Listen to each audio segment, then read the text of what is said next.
Tout le monde s'accorde à le dire, nous sommes dans une société de consommation et même de surconsommation. La malbouffe en est l'un des fléaux. Le surpoids engendre toutes sortes de pathologies. Pour certains malades, le jeûne s'est révélé être miraculeux. Parmi eux, Oscar Temarou. Il mangeait très mal et souffrait d'asthme, d'arthrose et d'apnée du sommeil. Pour dormir autrefois, il avait besoin de cet appareil. J'étais vraiment dans le trou. Peut-être que je ne serais pas là aujourd'hui. Ah oui, j'étais jusque-là. Je ne pouvais plus parler. Vous voyez, je parle normalement. Je ne tousse plus. Oscar n'est pas le seul. Son ami Gabilou pratique le jeûne depuis 40 ans.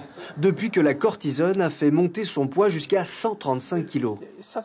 Dès que tu jeûnes 24 heures, le corps commence à travailler, à éliminer. Donc ça élimine tous les problèmes, le stress oxydatif, ça élimine beaucoup de choses. Et donc on est bien. Il n'existe pas vraiment d'études sur le jeûne thérapeutique, à part une en rapport avec l'obésité et une autre sur le cancer chez les souris. Alors les professions médicales et paramédicales restent sceptiques. Lorsque les patients sont en traitement d'un cancer, c'est quelque chose d'absolument contre-indiqué parce que nous avons besoin de patients qui sont en état de résister à leur maladie et de résister aux effets des médicaments. D'ailleurs, le jeûne augmente la toxicité des médicaments. Thérapeutique ou non, le jeûne n'est pas une fin en soi. Il doit conduire à un changement d'alimentation.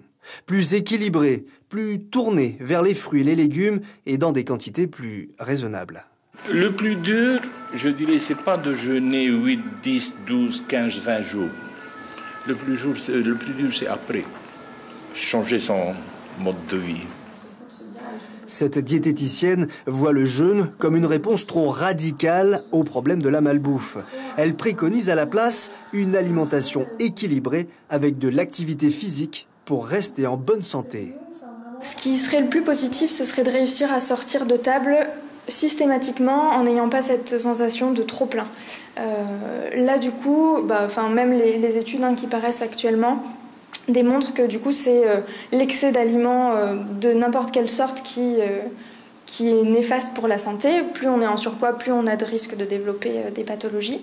Le jeûne thérapeutique fait de plus en plus d'adeptes à travers le monde avec son lot de réussite et de mise en garde. Pourtant, les professions médicales le dénigrent. Trop peu d'argent est consacré aux études sur ce sujet. Alors doit-on croire les témoignages ou doit-on attendre de lire un jour une véritable étude sur le jeûne ?